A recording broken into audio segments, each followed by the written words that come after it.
Hello everyone, welcome to Aastha educates. आज हम CTET English pedagogy को डिस्कस करेंगे। So let's get started. सबसे पहले हम डिस्कस करते हैं कि लैंग्वेज अक्रॉस द करिकुलम आखिर होता क्या है। LAC language across the curriculum एक एजुकेशनल अप्रोच है जो एम्फेसाइज करती है कि लैंग्वेज क्या है, एक आइसोलेटेड सब्जेक्ट नहीं है। लैंग्वेज हमारा क्या है, इंटीग्रेट करता है ऑल दी अदर सब्जेक्ट्स से।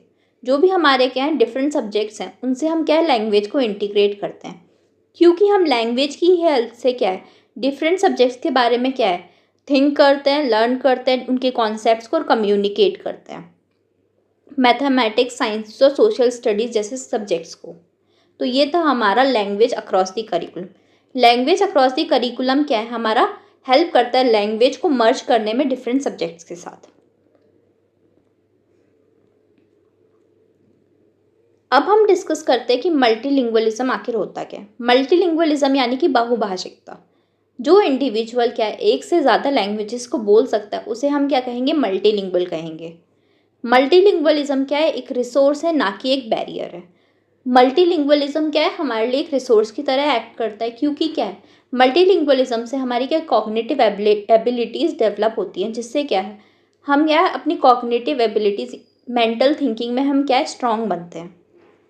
मल्टीलिंगुअलिज्म एक ब्रिज की तरह एक्ट करता है, हमारी एक पाथवे प्रोवाइड करता है, जिससे हम क्या है हम अपनी नेटिव लैंग्वेज से अपनी क्या है टारगेट लैंग्वेज को सीख सकते हैं।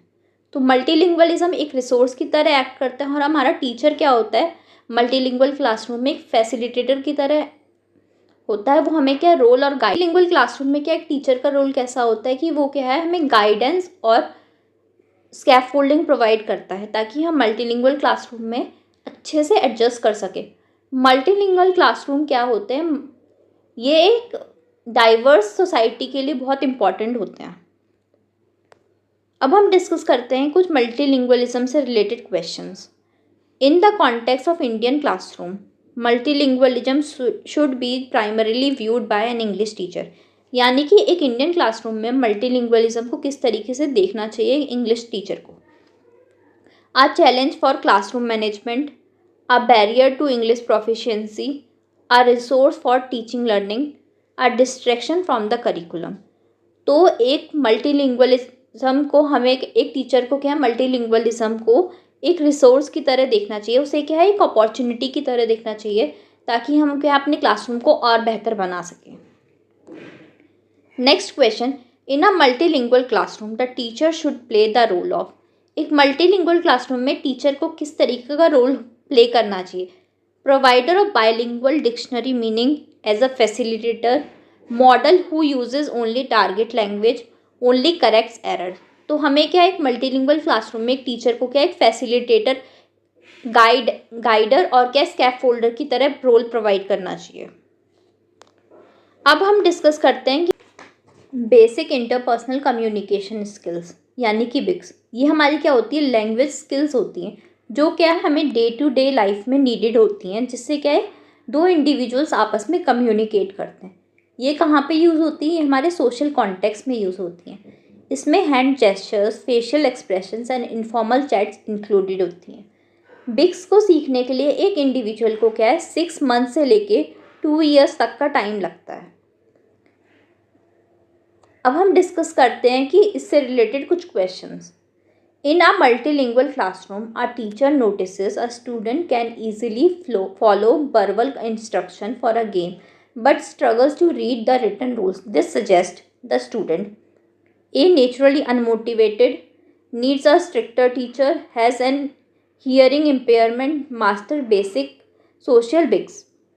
यानी कि एक मल्टीलिंगुअल क्लासरूम में एक टीचर ने नोटिस किया कि उनके स्टूडेंट्स क्या है वर्बल इंस्ट्रक्शन को तो इजीली फॉलो कर ले रहे हैं, बट वो कहाँ पे स्ट्रगल कर रहे हैं जब उन्हें रिटन रूल्स को रीड करने की बारी आ रही। तो यहाँ पे क्या है स्टूडेंट अनमोटिवेटेड नहीं है, ना ही उन्हें क्या है एक स्ट्रिक्टर टीचर की नीड है, ना ही एक हियरिंग इम्पेयरमेंट से वो लोग क्या है फेस कर रहे हैं प्रॉब्लम को।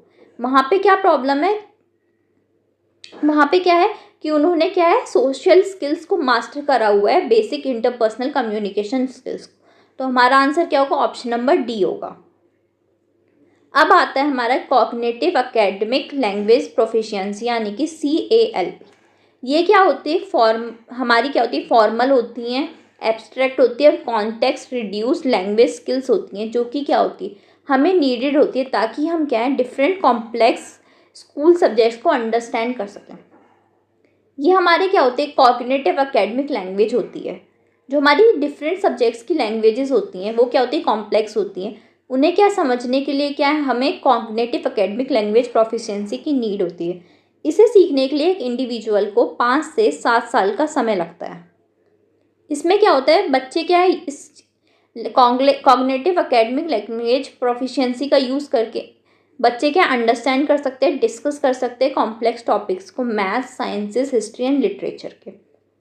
ये कहाँ पे यूज़ होती है, हमारे राइटिंग एसेस में, रीडिंग करने में टेक्स्ट बुक्स की, एंड सॉल्विंग वर्ड प्रॉब्लम्स में हमारा क्या है, कॉग्निटिव एकेडमिक लैंग्वेज प्रोफिशिएंसी की नीड होती है। तो ये था हमारा कॉग्निटिव एकेडमिक लैंग्वेज प्रोफिशिएंसी यानी कि CALP। अब हम डिस्कस करते हैं क्वेश्चन इन्हीं दोनों टॉपिक्स पे based. The distinction between BICS and CALP was first introduced by which of the following educational theorist. तो यहाँ पे क्या हमसे पूछा गया है कि जो डिस्टिंक्शन है BICS एंड CALP के बीच में, ये किसने इंट्रोड्यूस किया था। लेव वाइगोस्की नहीं, लेव वाइगोस्की ने क्या हमें सोशियो कल्चरल थ्योरी दी है। जीन पियाजे ने क्या हमें कॉग्निटिव डेवलपमेंट थ्योरी दी है।